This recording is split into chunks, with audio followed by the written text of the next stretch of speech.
afternoon, good evening, and good night, and welcome to Throwbacks, where we talk all things cool and retro. And today we've got the top 5 best of the rest.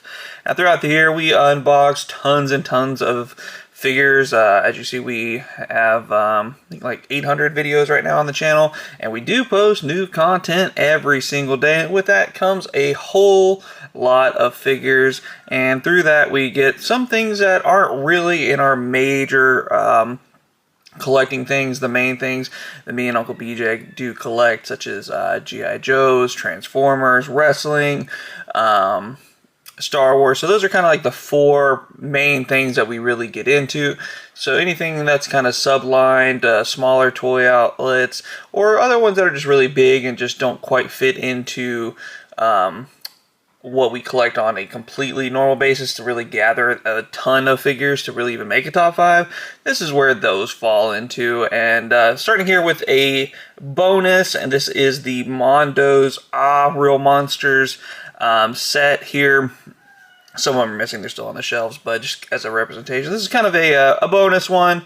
Kind of came in at like 5.5 on the list, but really enjoyed these figures. The only thing that didn't push them over the top was that price point. So you know, we got a lot, but also the price point was really high. But some really fun, good figures. Some things that we'll probably never ever get again, and at least this detailed of a fashion. But just thought I'd throw that in there as kind of a little bonus for the Real Monsters. But let's go ahead and get into our top 5 best of the rest.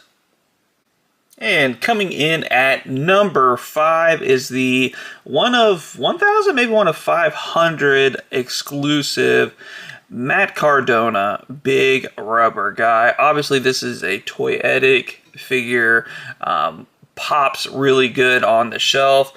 And a year that I think the major brand, the Big Rubber Guys, took a little bit of a downturn as far as quality, which I think they've apparently switched factories, so that should uptick again. Just a few issues along the way for the Big Rubber Guys. I think this one really stood out as being an absolute banger of a figure. Like I said, amazing tan, amazing paint, just a toyetic figure, no doubt about it. One that doesn't technically fit into my rules of collecting Big Rubber Guys, but it was just so toyetic that I had to go ahead and pick up this Matt Cardona. And that's why he comes in at number 5 on our best of the rest list. Alright, this is where things get a little interesting, a little tricky, as I really like these next 4 figures almost equally. So different things set them apart, but really pumped about this Captain Planet figure. Finally getting a super articulated Captain Planet. Just awesome figure. Only thing I can complain about is scale, and really wish that it was more in the Super 7 scale, but I won't complain. It's really well done. Swappable head face plates, things like that. Multiple hands. Comes with an action figure stand, display stand. So really cool. Really fun. Again, another figure that really pops off the shelf. Hopefully some toy company like a Super 7 will see that there is money to be made with Captain Planet, and maybe we will get a series or 2 of Captain Planet Ultimate figures in the future. But for now, if we never get anything better than this, we still get the number 4 figure of the best of the rest, and to me, that's pretty darn good. And coming in at number 3 is the Jada Toys Tony the Tiger, Frosted Flakes' own figure here, and I gotta say, this figure rocks. As soon as I saw it, I knew I had to have it. Can't wait to see what other things they put out. I know we're getting a Barney and what's the other name? Barney and Fred Fruity Pebbles figures from Jada in this line, and can't wait for that. Hopefully we get a what's the Leprechaun. Hopefully we do that. Hopefully we're not too PC to not get that figure down the road, but really enjoy this figure. Crazy fun combinations here with the different hands, the whiskers, the body, the paint, the pop. All of it is just so so much fun and just a great addition to any, you know, best of the rest kind of a list for sure, but really just a best of the rest in your collection, kind of a randomness, a 90s, a childhood kind of setup, however you want to frame it. Definitely has a place in most people's collections in one of those forms or another, but just an outstanding figure and super happy to have it in my top 3 for the best of the rest. And we made it to number 2, and what a battle it was between number 1 and number 2.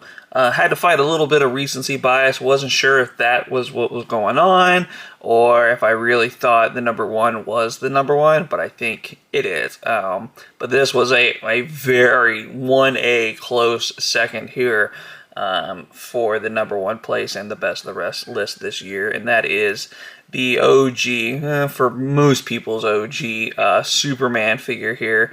Just absolutely perfectly executed. Love it. Displays amazingly. Wired cape. Vibrant colors. Really good face sculpt here. Very good face paint here from McFarlane Toys. They just really knocked it out of the park with this one. And I am always saying simplicity done well is really what can make a figure just absolutely pop, and that is what we got here with this Christopher Reeve Superman. Just a beautiful, beautiful figure. The wired cape is amazing. The action figure stand is great. Even just the simple things like the S there on the back looks really, really good. I mean, like I said, really, really close to being my number 1 best of the rest figure of the year, but just was inked out just by a tiny, tiny bit by our number 1 figure. So let's get into that. Let's see what the number 1 figure is. Whew, tough battle. And there we have it. The Batman Returns Penguin from McFarlane Toys.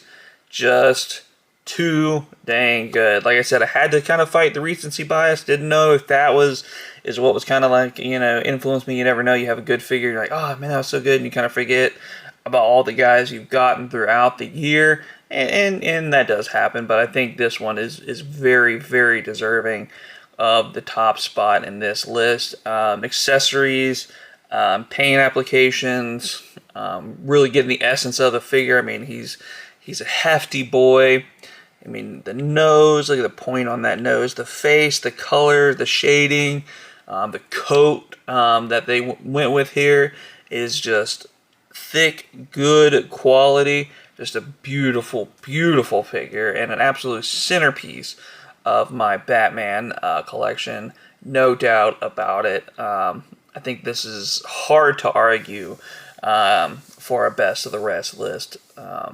It's just that dang good. But, you know, at the end of the day, these are just my picks. These are just my ideas, my, you know, things that I collect. So there's plenty of other things that I'm sure were out there that were really, really good, that just weren't anything that I was interested in. And we'd love to hear some of your thoughts on what those should have been.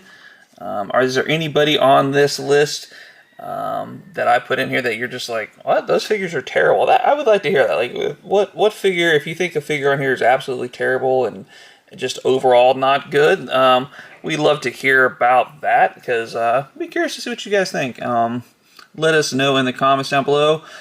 Is there anything in the DC, in the Big Rubber Guy, and the kind of niche area that you think should be on a list or is on your list? Again, put those in the comments down below. And while you're there, you might as well go ahead and like the video, and of course, subscribe to the channel, as we do post new content every single day. But it's getting to be that time. It's getting that time to get on out of here. It's getting that time to throw one back. So for myself and Uncle BJ, we are going to throw one back. And we'll see you all next time.